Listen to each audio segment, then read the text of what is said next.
This was a donation from a friend, and like most of these that I cover, it needs the belts doing.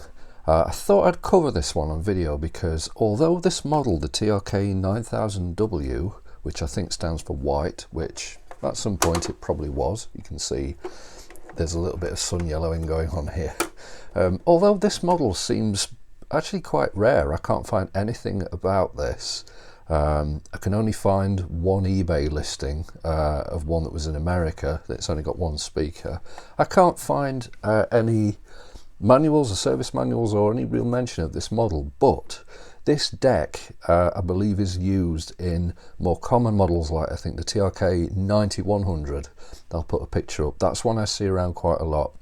This is one of these soft touch mechanisms that I believe has the sort of cam connected to the capstan motor, and when the belts go in these, the cam can't turn or it will get stuck in a kind of halfway house. And so if I put power to this, which I have tested, it'll just make a motor running noise, but none of the functions will work. So I think it's worth covering, because that's my point of doing these videos, to make something useful. It's worth covering this mechanism just to see if it's any help to anyone else who's dealing with a more common deck in the same mechanism. This should have detachable speakers. Those are missing. I'm not sure what I'm going to do with this yet. I'm debating maybe making some speakers for it that will go onto these hooks on the side. I'm not sure. That'll come at a later point, and I may revisit that if I decide to do that. We believe this to be probably mid to late 80s, but I'm actually not so sure. Going by sort of some of the colours and the little design schemes, like we've got the diagonals coming in here, the kind of purpley blues and the turquoise sort of teal colours, the metallic paint. You'd think it would fit around that kind of slightly later era, but looking at, again, similar models that use this deck, they're more like 83-ish, so it could be, yeah, around about that 83, 84 sort of time. What else is unusual about this is, and which might explain its rarity, and you can see from there where the sun has yellowed it a bit. When I went to plug in a normal figure 8 lead into this, it wouldn't fit until I realised it takes the more unusual square connector. Fortunately, I do have one and was able to test it with that, and it did power on. But as I said, it was making the just the noise of the motor running. We have got a DC input, 9-volt input here. Takes a negative centre DC input. Somebody wanted to run off DC if they didn't have the right thing. And it's got a voltage selector on the bottom. Those things point to me to this possibly being either an export model or possibly something someone picked up at an airport when you used to buy things duty free, because I've got a Sharp model that fits the same thing. The other giveaway is it's got no long wave, but it's got 2 shortwave bands. So we've got shortwave 1 and 2, medium wave, and the FM. Models like that quite often were for export, or models, as I say, that people would buy at airports. So that may be where this came from. It's got this little, as you've seen it fall up a couple of times, it's got this little panel at the top, and again you can see the white inside, that sort of covers some of the controls on the top. I don't know how I feel about that really. It's a bit inconvenient that the volume controls, which are ever so slightly wonky, a bit inconvenient that the volume controls are under that flap. If it would have got a volume control on the front or the top instead, because that's what you're more likely going to reach for all the time, that might have been better. But other than that, it's quite weighty. It's got the DRPS function, which is quite interesting, because you'd think it'd just be one of those sort of slightly novel units that wouldn't have many features, but it does have that. Has metal tape capability, as is emblazoned all over it. It's got a nice little VU meter here. As I say, I do like the colour scheme and everything going on there. The metallic finish paint is really nice. It's in quite good condition really, it just wants a bit of a clean. A couple of minor scratches at the top. See if we can get these belts done. By the way, I've got a belt kit from the usual for the 9100, as I say, the more common model, uses the same deck, so it appears to use 2 belts, I'm guessing, for the mechanism and 1 belt for the counter. I did check the battery compartment and no evidence of anything ever being used in there. It's spotless and doesn't have a sponge on the back. Never did. It's got 2 little fabric sort of bumpers glued in there. They're fine. So there are actually, good job I took that off, there are 2 screws in the back there. So it looks like we've got on the back 1, 2, 3, 4, 5. This one, as it points out here, is for the antenna screw, so we don't take that off.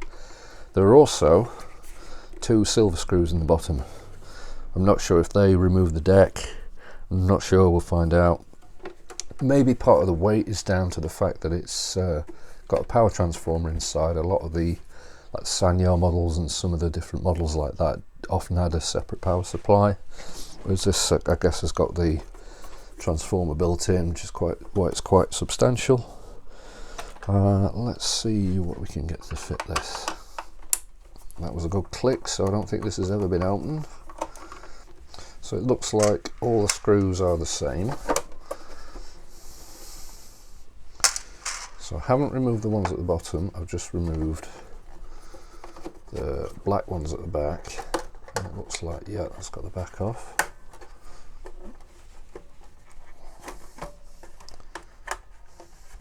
Let's see what we can see. Okay, so yeah, there's power transformer at the back. And an antenna wire, so we've got yellow antenna wire.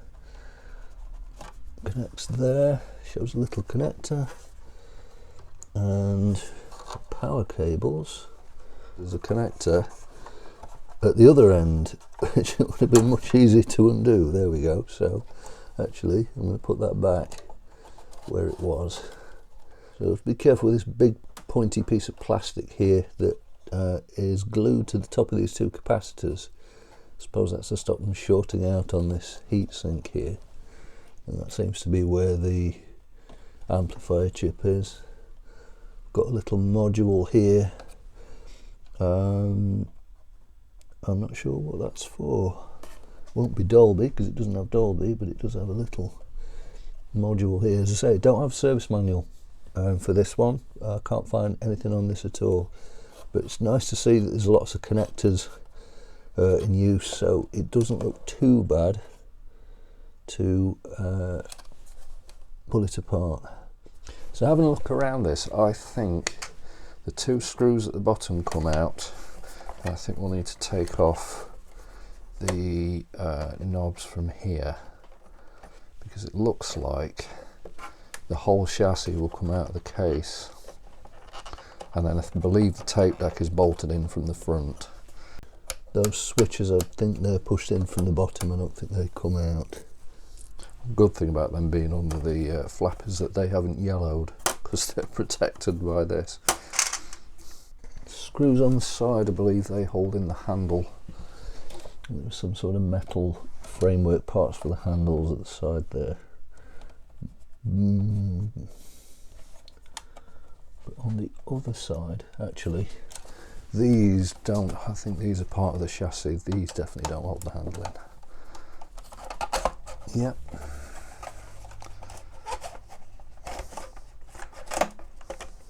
There we go. And that separates the front, so that's good, because I can give that a clean. Oh, there we go. So yeah, I can see deck screws there to get the deck out the front. And then I think the top piece comes off as well, yes. That also lifts out. Okay, that's quite cool. So that's our compact chassis. Okay, so there's our counterbelt, which,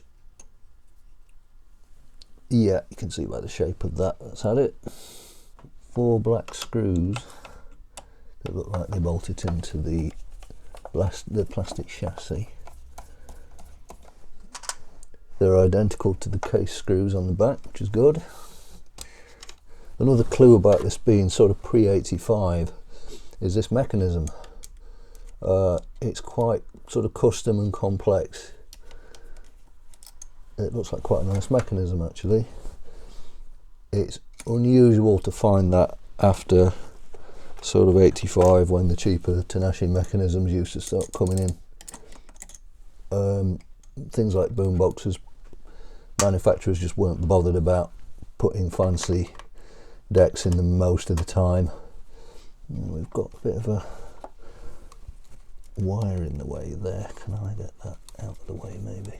Oh yeah, kind of.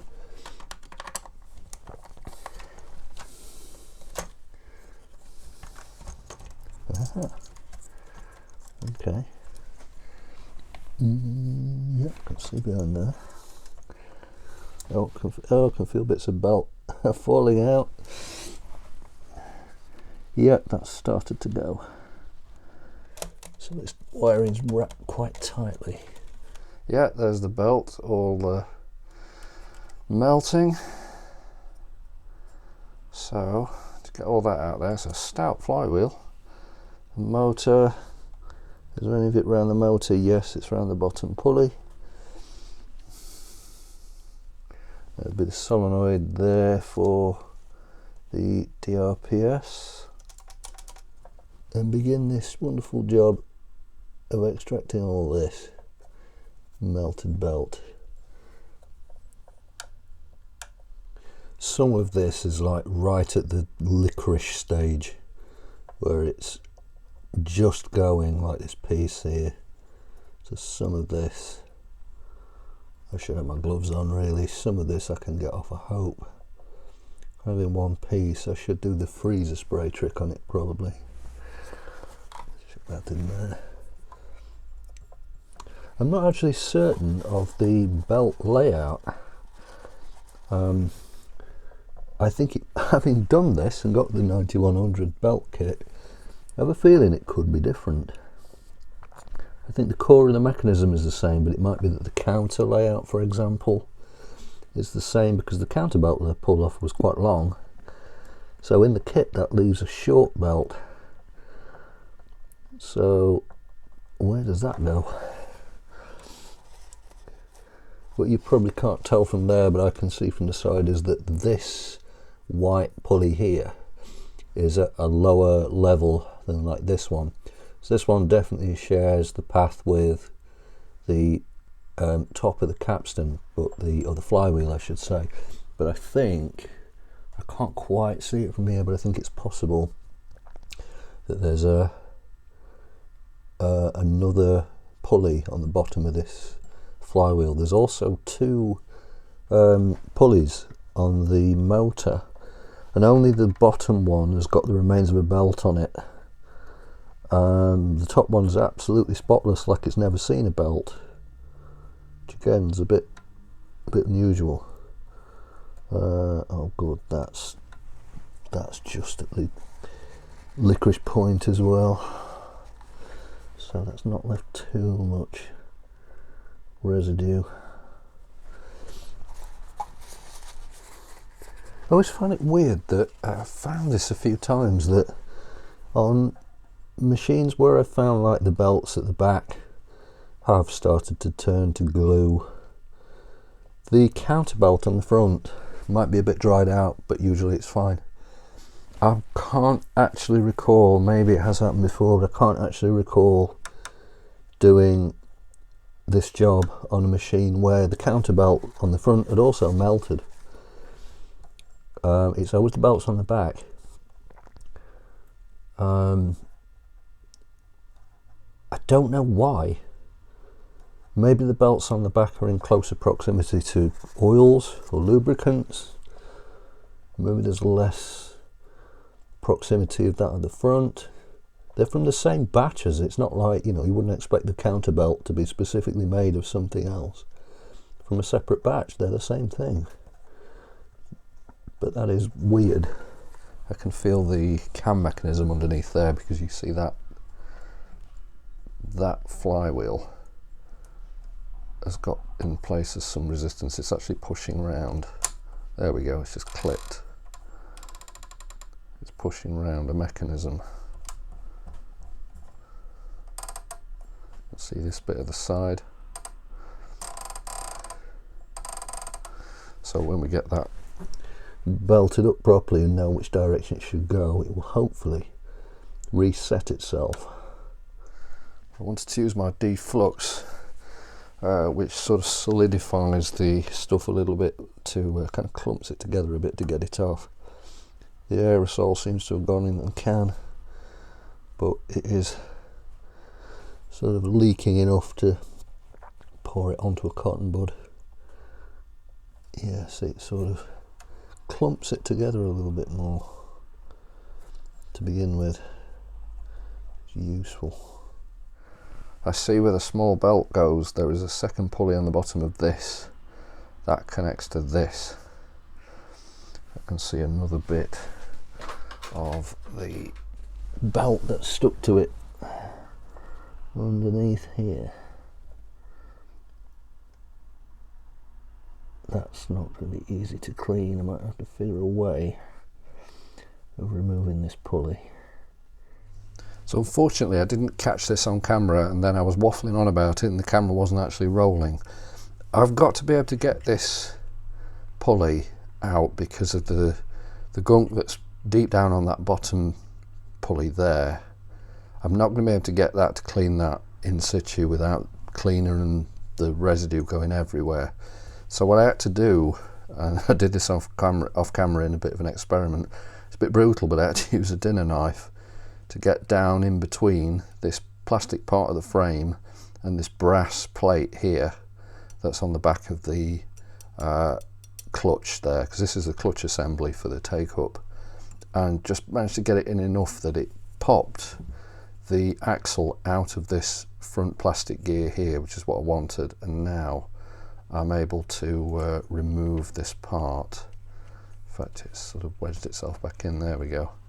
I'm able to remove this. Now I'm now going to figure out, I've got to be careful because there's a little thrust washer there that bears against the brass sleeve of the, where the axle's gone through there, of the bearing, and I've got to see, you can see what a mess it is, if there's any way I can separate that felt plate of the clutch.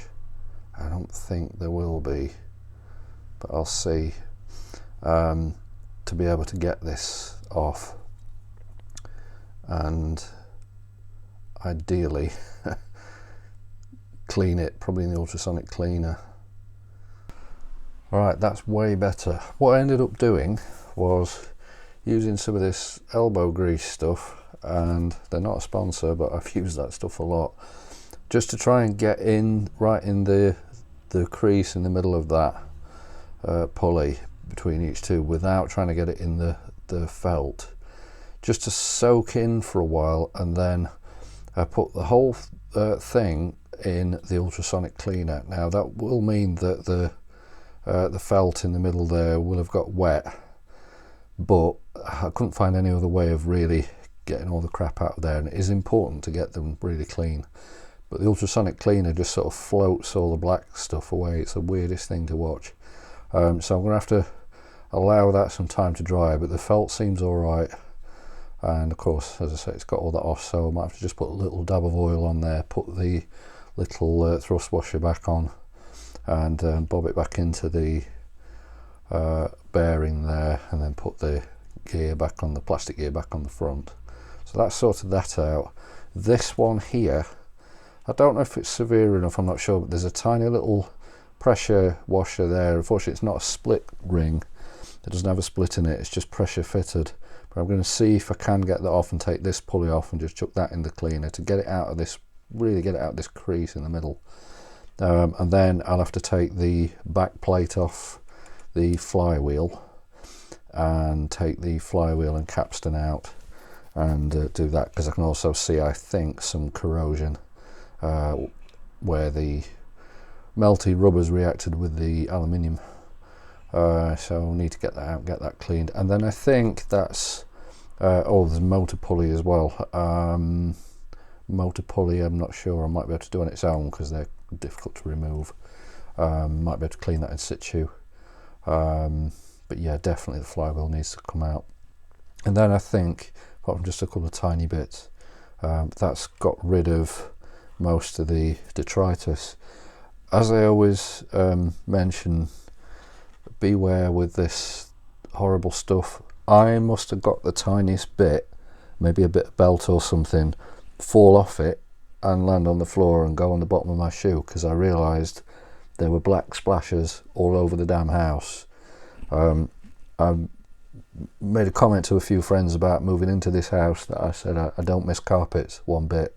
It's all wooden floors. I'm really glad it is, because I was able to clean it up again with this stuff. But yeah, I looked around and to my horror realised there were black splotches all over the damn place. So yeah, be really careful with this stuff. It's if you get this on soft furnishings or carpets or anything, you've stuffed it. You will not get it out. It's not fun. Managed to get that cleaned in place, so I didn't have to remove this little press fit washer here. I don't think I would have been able to remove that anyway, but yeah, I managed to clean that up and the gear that was next to it, so that's okay. So all that's left is the capstan and flywheel. Let's see if we can get this plate off then that holds the flywheel in place. Now I reckon that and that screw will remove this plate from the plastic framework here.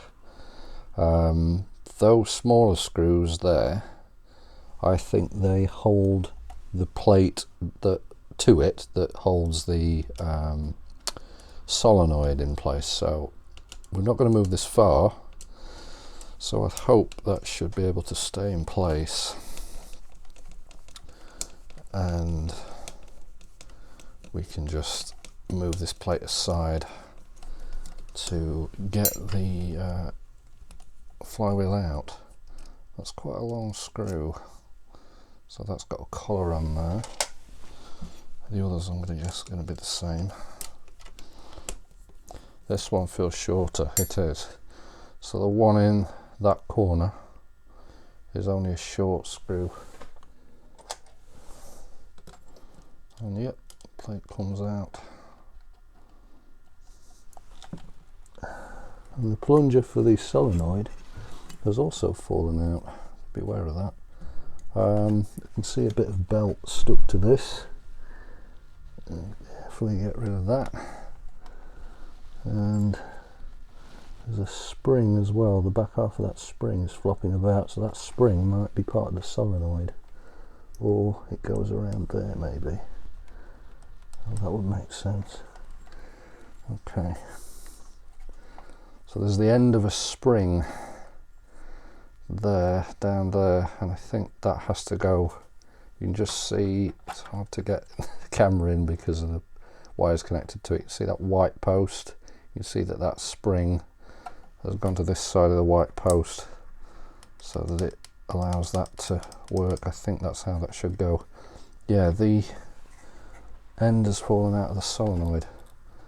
I'm not sure why. There's obviously something that holds that in, but hopefully I might have to, this wire that's taped on, I might have to break that seal, remove that bit of tape so that I can get that out of the way. That's better. Now I can get that. That's the motor wire. Hopefully I can get the just about get the flywheel out now. I can see there is a thrust washer on the front where the capstan is, so don't lose that. I'll put that at the back of my pot, and then I can remove the flywheel and capstan. There we go. And again, a bit more belt stuck in the gearing. Oh, lovely. And you can see a piece actually stuck inside the mechanism as well. This is the trouble. This is why it's tempting to say to yourself, we'll just clean as much as we can in situ, but when you get bits like this that are actually like caught up in the mechanism, you've got to get them out. There we go. Alright, I managed to get the motor pulley off without too much fuss, so I was able to clean that just the same, put that in the ultrasonic cleaner. So we'll try and get that back on, and hopefully it will end up roughly about the same height as it was. I think I'll double check that when that feels about right. Double check that when we get the belts in. It should about go back to where it was, and of course I've got this to put back in with its thrust washer and the capstan and flywheel to put back in with the thrust washer that goes over the front once it's in. It doesn't have one at the back there because it's got this plastic gear, so as it's plastic against the brass bearing, it doesn't need a washer. Well, it didn't according to Hitachi when they made it. I'm really glad I took this out. I'm really glad I put everything in the cleaner, the ultrasonic cleaner, because even though the cleaner did dissolve all the belt residue, what was left behind was like a really weird sort of grey, almost like a weird gungy residue that I had to get off with some acetone and a cotton bud. I didn't want to soak this in any sort of acetone or any kind of solvent, because obviously we've got this white plastic gear in the middle. It's not all metal. So I did that with cotton buds just around the outside, and then finished off with some isopropanol just on a paper towel to get that all clean again. So if you've got any lumps or residue or anything, then the belt will stick. You'll get wow and flutter. You'll get problems. You've got to get it all out. It's got to be spotless. So I'm happy with that now. I did go around in here with a cotton bud and some alcohol and get the little spots of residue off there. I think I'm happy with that now to start reassembling. A little bit of lubrication for the bearing shafts, and then start getting the belts on. So, and you can hear my shoe sticking to the floor where I've had to clean it. So I'm going to get my oils out. In fact, here it is on the top shelf. Got a little bit of this, and just a little bit on a cocktail stick.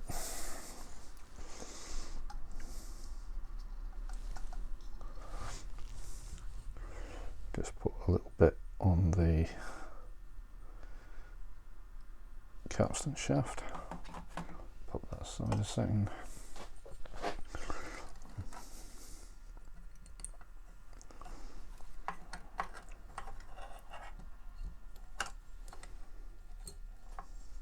Got to get this wire back around it. There we go. That's made to make sure those gears, the teeth on those gears, do connect back together, and they have, because I can see that can gear at the back there moving. Put the thrust washer back in, and the thrust washer isn't flat. It's got a sort of it's got a slight lip on the top on one side, but it's been pushed through, and some dust and fluff attached to it, so I need to get rid of that and put that back on, which is easier said than done.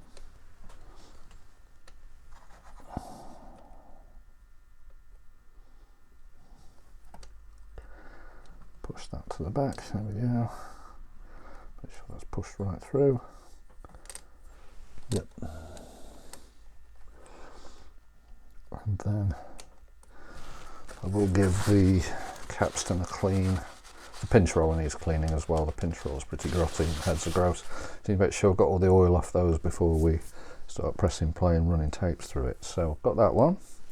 So now this one, need to put a little thrust washer for this one on first, because that's a brass surface, so we've got brass against brass, so that has to have the little washer. Again, a little bit of oil, and pop that back in there, and push the gear back on at the front.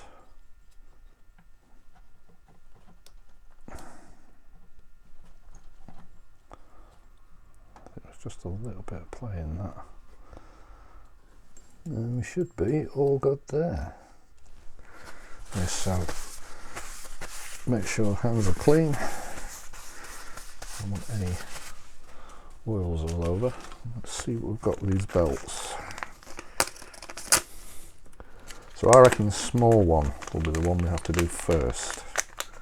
It looks like the capstan belt goes over the top, so I think the small one goes around this back pulley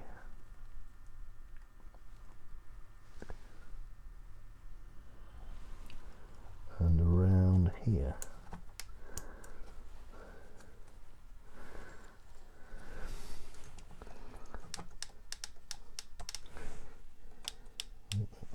on square, that looks okay. And then the longer belt, which is the thicker one, should be, I believe, the capstan belt, which would go around the top, around the flywheel, of course. I'm fairly sure that's how it should be. I've got some twists to get out of those.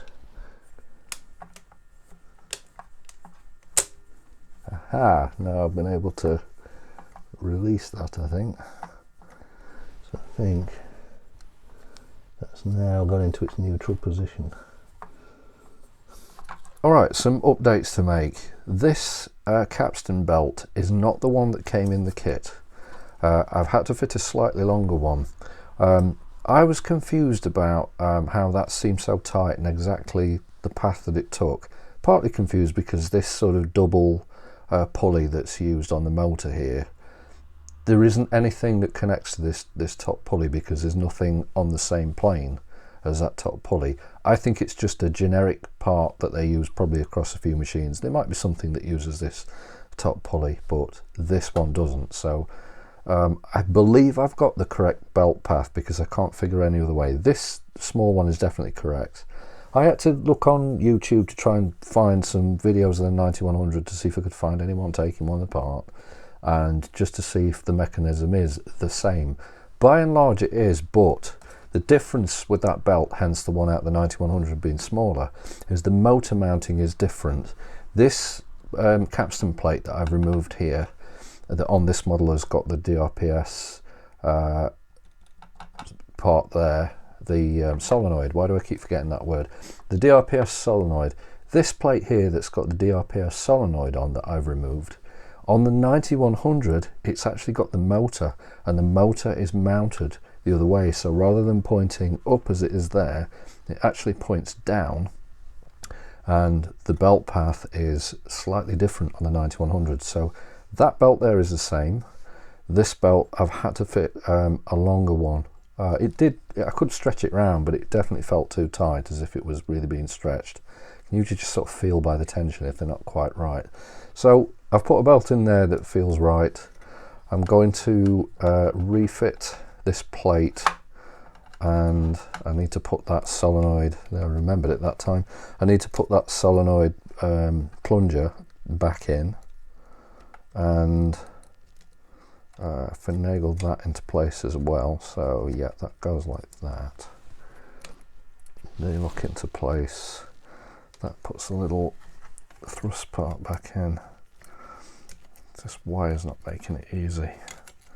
The most frustrating part actually on this whole mechanism is this post here, because it's in the way of this pulley, and trying to get the belt on with this, I just wanted to break this stupid piece off.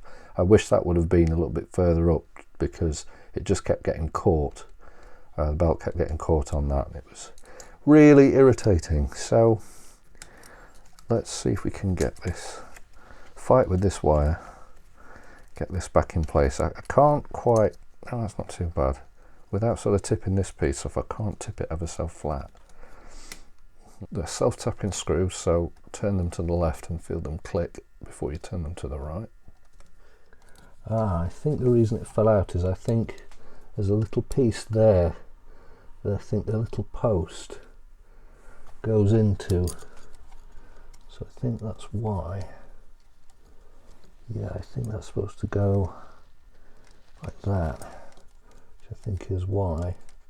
Yeah, that makes sense. Which is why it fell out in the first place. So make sure that's secured.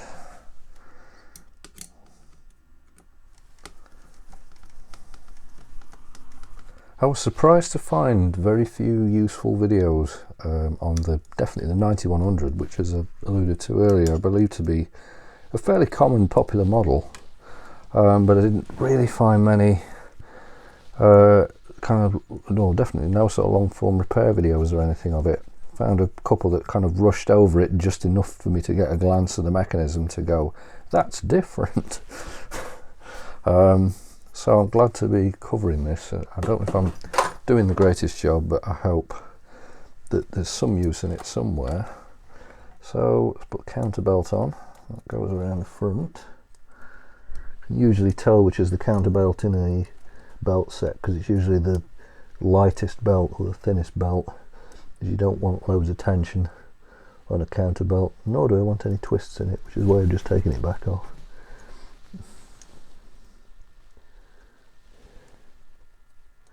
Okay, I've got a bit of a lash up with power. I've jammed the end of a DuPont connector into that connector that I unplugged, and I've managed to clip the bench power supply leads on, set at 9 volts. I've turned it on. I found if I turn it onto radio, it's consuming about 110 milliamps, so it is working. If I turn it to cassette, it goes off. And I have just quickly tested this, so I think that is stop. That I think is fast forward. It seems to be working. I've just had to prop this up at slightly awkward angles so that the flywheel doesn't rub against the carpet on the bench. That is rewind, and the auto stops working. If I turn that, it will keep going. If I let go, the auto stops working, and then play there. And again, that's working. The head block's coming up, and it instantly actually drops the head block. It doesn't rotate again, slowly drop it back down. So you can see that sort of slow cam mechanism that these soft touch decks are known for, because when you stop it, it leaves the cam ready to turn around and pull up the head block, or go into fast forward, whichever button you press, or rewind. But it leaves the cam in a position ready to lift the head block when it next spins up the motor. So it starts the motor first, moves it round, and lifts the head block. So I'm confident. Oh, the counter's working as well. It's just out of shot, but it is working. So I'm confident that I've got the belts right and that that's okay. So of course, next thing is cleaning it. Also spotted as well, I'm quite happy with. Again, sorry it's just slightly out of shot, but we've got a speed adjustment point on the back of the motor because it uses a standard type motor. That's good, because a lot of the Hitachis I've worked on lately don't have adjustable speed. If they do, you have to disassemble the motor. If it's inside the motor, I've never gone that far on one of those, but you have to disassemble the motor to make the adjustment, by which point it's kind of pointless because you can't run a test tape on it while it's disassembled. So it's nice to see this has got that. So yeah, I'm confident that that this is working. That the Cume review worked there as well. All seems good. Seems a nice little mechanism. All right, next day, been doing some cleaning. I've had all the front cabinet stripped apart and cleaned a lot of crap out of there. It was full of dead insects and all sorts, so that's all been done. Interestingly, the front little display part, which I've just taken off for the moment, that was here, I managed to just sort of push the clips through from that, and I expected that it would just be printed on the inside of the clear part, but it's actually a separate piece of plastic, almost like a plastic sort of card, that this black piece here, that's got the screen print on, and then that sits on the inside of this piece. So again, it's one of those things where it's a real sort of marker of its production quality, as I've sort of spoken about on some of these before. Some people think that these little boom boxes were just little sort of cheap novelty things sometimes, and that, oh, they're not as good as real hi-fi gear and all this sort of thing. But for some of them, when you look at the construction quality and the materials that get used to do simple things like little fascias and tape doors and things, like the tape door being in two pieces, you've got the clear piece on the front and then the black plastic piece. Again, I was able to split all this apart and wash and brush it all out to get all the dust out. I'm going to put that back on there now. The heads and pinch roller were also cleaned, and you want to know how much muck was on them? Well, yeah, a pinch roller especially. It's pretty disgusting. So I think the time's come now to try and get this back in the chassis and get the wiring redone as it was. So I think for the majority of this we can just slot this straight back in there. but I need to realign this wiring around this clip at the bottom here. There's also a connector that I undid here. That probably would explain why the DRPS and a couple of other lights weren't coming on. I think it's because I'd undone this to try and get a cable out that I didn't need to remove, so that can be reconnected. So that was snuck down there like that. I think now we've got that correct at the bottom.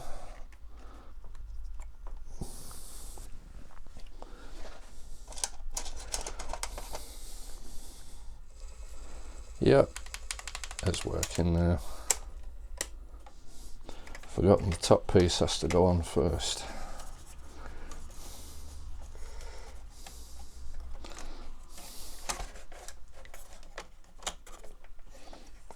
Right, as these things go, temporarily undone again. Everything worked. I tested, of course, just with the headphone output because it's got no speakers.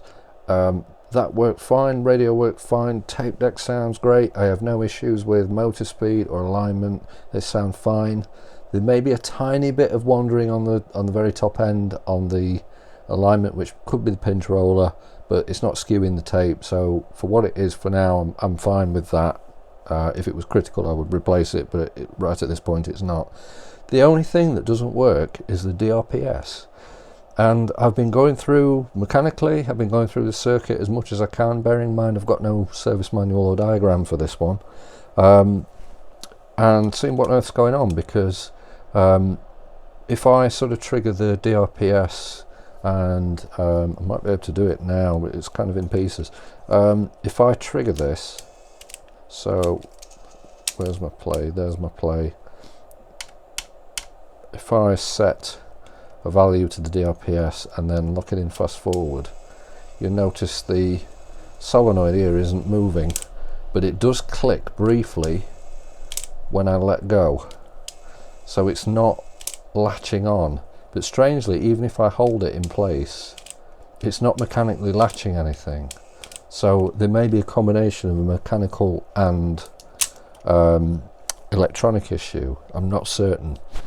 I've been going around with the meter and the scope looking at because this is the driver transistor, what's going on. So the collector of this transistor is connected to one side of the solenoid coil, and I can see that the base, it's a slightly weird circuit, the base actually switches off. Even though this is an NPN transistor, the base switches off when it's activated, and the base signal's correct with what's being pressed. I don't see the blip in the base signal, but on the collector it doesn't drop until I let go, and then I just get this very brief pulse where the voltage will drop as if it's grounding one side of the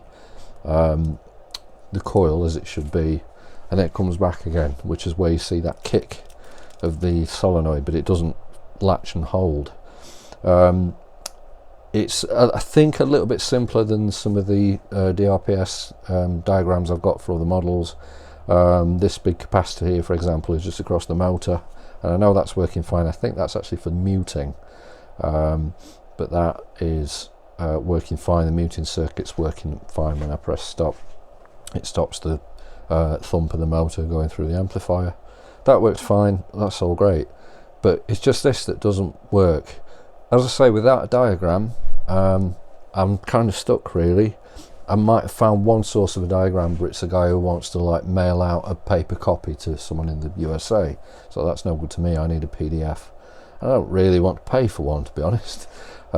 This isn't obviously a precious machine, so I'm going to stop there. I'll probably come back to that if I ever find any more information, but as I say, I need the diagram to suss out exactly how that's working, and as I'm happy with everything else and it was just a donated machine, I'm going to bolt it back together at this point because everything else is fine on it. No crackles on any controls, no issues with switches. It's obviously been very well looked after, and it is in very good condition otherwise. As I say, maybe at some point I may revisit that issue with the DRPS and see if I can find a solution, but it really isn't critical at this point for what we're doing here. If it wasn't my machine and I was being paid to fix it, I would have to fix it, but I'm not. It's just a donation, so I'm going to call that issue there. Connect the power back. That's not easy because the voltage selector and these diodes, I think that's a bridge rectifier. 4 diodes, these are all sort of together there, so it's not easy to get your fingers in between. But I think that is right. That went round like that. Don't forget to reconnect the antenna. I totally didn't do that and just have to unscrew it again. Not at all. Don't know what you're talking about.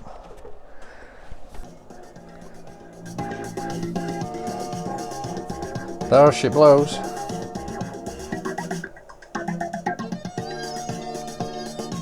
Can't argue really.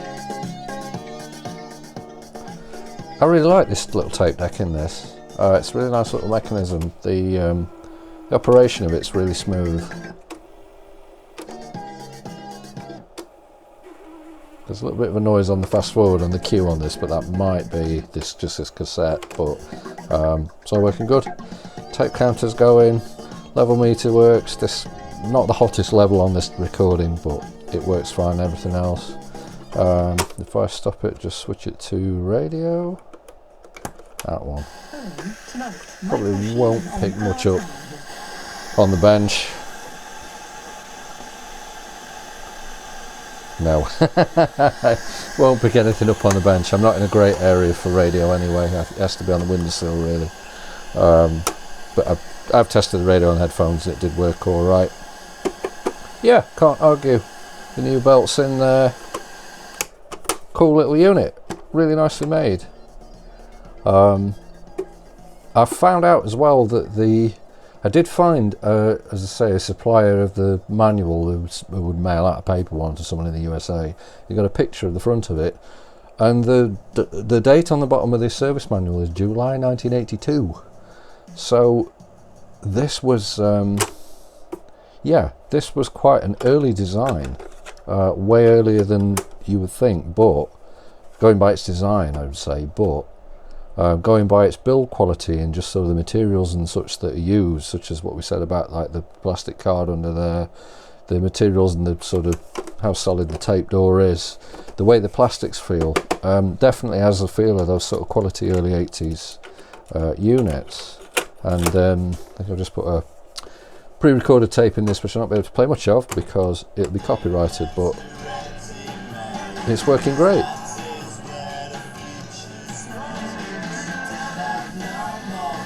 Yeah, it works absolutely fine. So I hope that was of some use to someone who might possibly have either one of these or it's got one of the 9100s. As I mentioned earlier, the motor placement's slightly different, but the process of doing the belts, I believe, is much the same. You remove the back plate with the motor to get to the capstan belt, and then you get that small belt that goes between the you got one of the take-up clutch wheels, and there's another wheel for a sort of mode wheel that drives the cam assembly. So the small belt goes between those two.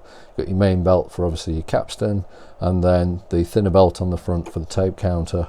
Not too bad to work on at all. Just take those 4 screws out that hold the mechanism out, undo some of the wiring, just take note of where the wiring goes because some of it's quite tightly clipped in, and yeah, not too bad to work on at all. So if you've got, as I say, one of these or a 9100 or one that uses a similar mechanism, doesn't seem to be very well covered elsewhere, so maybe that was of some use to you. So thanks very much for watching. See you in the next one.